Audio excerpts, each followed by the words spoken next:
देश का इतिहास बदल चुका है, देश को नया संसद भवन मिल चुका है। तमाम विरोध के बाद प्रधानमंत्री नवनिर्मित इमारत का उद्घाटन कर रहे हैं और सबसे बड़ी बात, सत्ता के हस्तांतरण का प्रतीक सेंगोल भी स्थापित किया जाएगा। 64,500 वर्ग मीटर में फैला और तिकोने आकार में बने संसद भवन में करीब 12,000 करोड़ रुपए की लागत आई है। लेकिन आज हम बात करेंगे कि संसद भवन की साज सज्जा के लिए किन किन राज्यों और शहरों से सामान को मंगवाया गया। नमस्कार, एनएमएफ न्यूज देख रहे हैं आप, मैं हूं आपके साथ अभिषेक पुंडित। देश को जो संसद भवन मिला है उसमें एक साथ 1280 सांसद बैठ सकते हैं। इसकी साज सज्जा के लिए, निर्माण के लिए देश भर की अलग अलग जगहों से सामान को मंगवाया गया है। मतलब जो सामान जहां का फेमस था वहीं से उस सामान को मंगवाया गया। जैसे नागपुर से सागौन की लकड़ी, उत्तर प्रदेश के मिर्जापुर से कालीन, त्रिपुरा से बांस के फर्श और राजस्थान से पत्थर की नक्काशी। आइए आपको सिलसिलेवार तरीके से बताते हैं। नई संसद के लिए सागौन मतलब टिकवुड की लकड़ी महाराष्ट्र के नागपुर से मंगाई गई। डस्टोन यानी बलुआ पत्थर लाल और सफेद राजस्थान के समरतपुरा से खरीदा गया। नई संसद के लिए कॉरपोरेट उत्तर प्रदेश के मिर्जापुर से मंगवाए गए। त्रिपुरा की राजधानी अगरतला से बांस की लकड़ी की फ्लोरिंग मंगवाई गई। स्टोन जाली वर्क्स राजस्थान के राजनगर और उत्तर प्रदेश के नोएडा से लिए गए हैं। अशोक प्रतीक को महाराष्ट्र के औरंगाबाद और राजस्थान के जयपुर से मंगवाया गया। नई संसद के लिए अशोक चक्र को मध्य प्रदेश के इंदौर से लिया गया। नई संसद भवन के लिए कुछ फर्नीचर मुंबई से भी मंगवाए गए थे। लाल लाख राजस्थान के जैसलमेर से लिया गया। राजस्थान के अंबाजी से सफेद संगमरमर पत्थर खरीदे गए। केसरिया ग्रीन स्टोन राजस्थान के उदयपुर से मंगवाया गया। पत्थर की नक्काशी का काम आबू रोड पर उदयपुर से लिया गया। कुछ पत्थर राजस्थान के कोटपुतली से भी मंगवाए गए।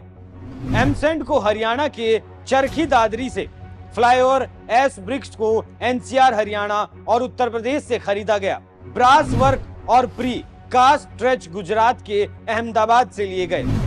स्टील से बने फॉल्स सीलिंग स्टील संरचना दमन और दीव से मंगवाई गई। नए संसद भवन को एक भव्य इमारत के रूप में उकेरा गया है। इस भव्य इमारत को देखकर विपक्षी नेताओं के तोते उड़े हुए हैं और विपक्ष राष्ट्रपति का नाम लेकर प्रधानमंत्री को घेरने की नाकाम कोशिशों में लगा रहा। नए संसद भवन के उद्घाटन समारोह में कम से कम 25 राजनीतिक दलों के शामिल होने की उम्मीद है और 20 दल बीजेपी और प्रधानमंत्री मोदी के विरोध में खड़े हो गए। कांग्रेस का कहना है कि प्रधानमंत्री मोदी ने राष्ट्रपति द्रौपदी मुर्मू का अपमान किया है इस संसद भवन का उद्घाटन राष्ट्रपति से ना करवाकर। हालांकि जिस आदिवासी और दलित राष्ट्रपति की विपक्ष दुहाई दे रहा है, उसी राष्ट्रपति के सामने यशवंत सिन्हा को राष्ट्रपति के कैंडिडेट के रूप में खड़ा किया गया था और खूब जोर लगाया गया था कि द्रौपदी मुर्मू चुनाव न जीते। लेकिन अफसोस, ना वो उस वक्त अपने मंसूबों में कामयाब हो सके और ना ही अब हो सके। इस विपक्ष को यहाँ कई बातों से दिक्कत है। पहली परेशानी तो यही है कि प्रधानमंत्री इसका उद्घाटन क्यों कर रहे हैं और दूसरा, यहाँ सेंगोल क्यों रखा जा रहा है। जो लोग टीपू को सुल्तान और अकबर को महान बताते हैं, वो लोग कैसे सेंगोल की अहमियत को समझ सकते हैं। अब आप सुनिए केंद्रीय गृह मंत्री अमित शाह सेंगोल को लेकर क्या कहते हैं। अवसर पर एक ऐतिहासिक घटना पुनरावर्तित हो रही है।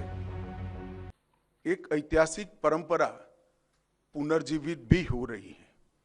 अभी स्क्रीन पर आप एक सुंदर वस्तु को देख रहे हैं। राजसी लगती है वस्तु, इसके पीछे युगों से जुड़ी हुई एक परंपरा छिपी है। इसको तमिल में सेंगोल कहा जाता है और इस शब्द का अर्थ संपदा से संपन्न और ऐतिहासिक है। आज मैं आप सभी को इसको साझा करने के लिए यहां पर उपस्थित हुआ हूं। यह एक हमारी बहुत पुरानी सभ्यता से जुड़ी हुई प्रथा है, जिसकी गहरी जड़ें देश की परंपराओं में समाहित है। आजादी के अमृत महोत्सव में प्रधानमंत्री जी ने जो कुछ लक्ष्य तय किए थे, उसमें एक लक्ष्य हमारी ऐतिहासिक परंपराओं का सम्मान और उसका पुनः जागरण भी था। ये सेंगोल उसी लक्ष्य की परिपूर्ति के लिए आज मैं आपके सामने इसकी इंफॉर्मेशन को लेकर आया हूं। ये घटना जुड़ी है आजादी की क्षण के साथ। 14 अगस्त 1947 की रात को एक बहुत महत्वपूर्ण ऐतिहासिक और अनोखी घटना ने आकार लिया था, जिसकी 75 साल के बाद आज देश के अधिकांश नागरिकों को जानकारी नहीं है। यह सेंगोल जो अभी आपने स्क्रीन पर देखा था, उसने हमारे इतिहास में एक अहम भूमिका निभाई है और ये सेंगोल अंग्रेजों से भारतीयों के साथ सत्ता के हस्तांतरण का एक प्रतीक बना था। इस घटना के ऐतिहासिक महत्व को जानने के बाद आप सभी को आश्चर्य होगा कि इतने सालों तक